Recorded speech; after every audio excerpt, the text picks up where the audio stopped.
Se as equações que dão a posição de cada partícula em termos das coordenadas generalizadas não envolve o tempo,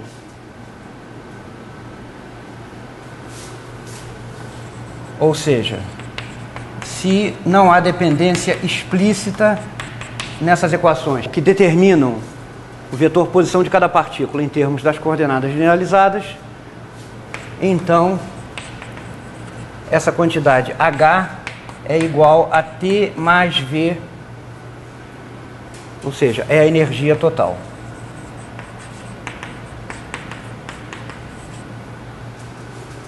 Então este resultado aqui, na maioria dos casos, é um teorema de conservação da energia total do sistema.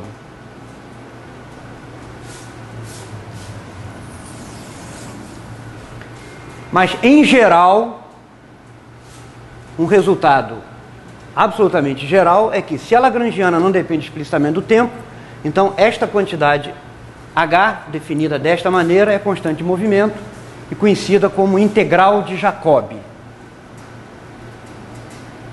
Eu quero fazer uma observação que é a seguinte: podem acontecer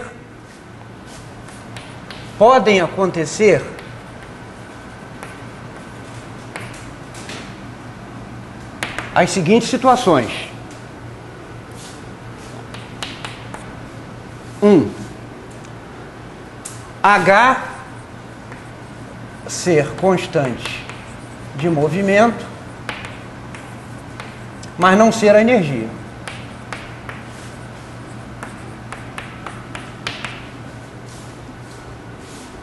E também pode acontecer de H ser igual à energia, mas H não ser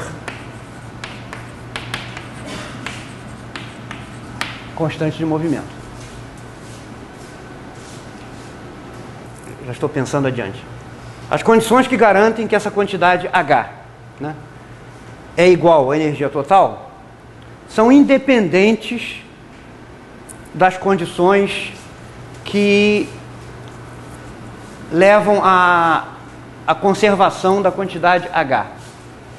Então, podem acontecer situações em que H é constante de movimento, mas H não é energia total. Para isso acontecer, essas equações têm que depender do tempo explicitamente. Porque quando não dependem, automaticamente H é igual à energia total. Tá bom? Então, em situações em que os vínculos dependem do tempo, pode acontecer de H não ser energia total, mas apesar disso, pode acontecer de H ser constante de movimento.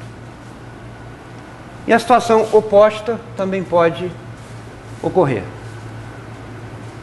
Mas na maioria dos casos de interesse físico, na vasta maioria dos casos de interesse físico, essa quantidade H é a energia total e é uma quantidade conservada. Tá bom? Bom, então vamos ao assunto que nos interessa, que é o teorema de Noether, que contém tudo isso aqui como casos particulares. É o teorema mais geral que relaciona propriedades de simetria com leis de conservação, com quantidades conservadas. Então, suponha que o sistema seja descrito por uma lagrangiana, L de Q ponto T, e a ação associada é a integral da lagrangiana num certo intervalo de tempo. Esses resultados aqui, na verdade, eles associam quantidades conservadas, a propriedade de simetria da Lagrangiana. O teorema de Noether lida com propriedade de simetria da ação. Por isso ele é mais abrangente do que esses resultados e automaticamente contém esses resultados como casos particulares. Então, quais são as transformações consideradas aqui no teorema de Noether, em relação às quais nós vamos supor que a ação é invariante? Considere a seguinte transformação infinitesimal. Nós vamos supor que não apenas as coordenadas podem ser transformadas, mas o tempo também. Então, suponha que se transforme da variável tempo para uma nova variável temporal t', que difere infinitesimalmente do tempo t original. Então, isso aqui é o tempo t original mais um parâmetro infinitesimal epsilon multiplicado por uma função qualquer das coordenadas e tempo. E que ao mesmo tempo nós transformemos as funções QI de t num novo conjunto de funções QI' de t', que também só diferem infinitesimalmente das funções originais. Essas transformações incluem, por exemplo, translações espaciais. Uma translação espacial corresponde a manter o tempo fixo, então essa função x maiúsculo seria zero. E se os QIs forem tomados como as coordenadas cartesianas, né, se nós pegarmos três componentes, né, nós agruparmos as coordenadas em componentes cartesianas do vetor posição de cada partícula, nós teríamos cada uma função dessas psi sendo constante, correspondente às três componentes do deslocamento que se pode fazer de um vetor em 3 dimensões, um deslocamento infinitesimal. Tá? Rotações também podem ser incluídas aqui, e todas as transformações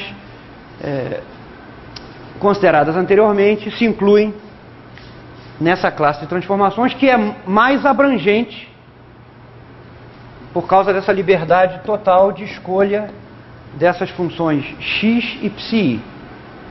Então, é uma classe de transformações mais ampla do que esse conjunto de 3 transformações aqui: translações espaciais, rotações espaciais e translação temporal, deslocamento temporal.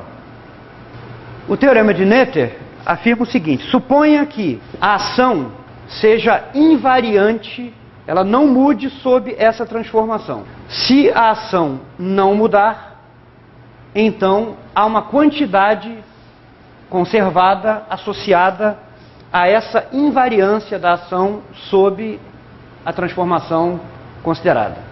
Esse é o conteúdo do teorema de Noether. A variação da ação sob esta transformação, ΔS, é L no lugar de Q de T, nós escrevemos Q' de T'. No lugar de Q ponto, escrevemos dQ' de T' dt'. No lugar de T, escrevemos T'. Esses são os limites de integração correspondentes a essa mudança de variáveis, né? Menos a integral da Lagrangiana em termos das variáveis originais. Essa diferença é, por definição, a variação da ação. Então, o teorema de Noether diz o seguinte: se ΔS igual a zero, então essa quantidade aqui é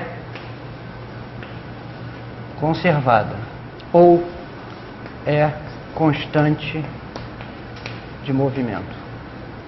Então, o que esse teorema afirma é o seguinte: para cada transformação infinitesimal que não altere a ação, está associada uma constante de movimento, uma quantidade conservada.